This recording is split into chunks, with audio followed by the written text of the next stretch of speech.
Sofia, badakizu, zure aita eta biok elkarrekin hasi ginen antzerkian, bazenekien?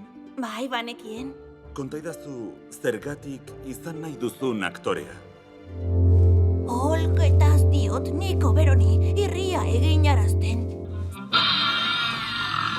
Nire desioa lanpostu on bat edukitzea da. Ordu gutxikoa alabarekin ere egon nahi baitut.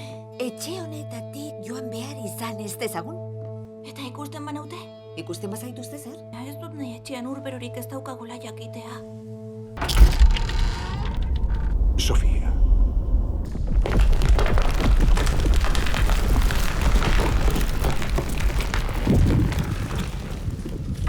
Zu Sofia zara. Bai. Ni Maria Angeles naiz, gizarte laguntzailea. Naiz lotxatzen, Etorri herrira. Han moldatuko gara, denok batera. Ama, itxaron. Ez naiz nire etxetik joango. Baina zergatik... Ez eta kitxo. Baina... Arturo, badakizu nola bukatu Sofiaren arazo horiek? Nola? Antzerkitik helduta.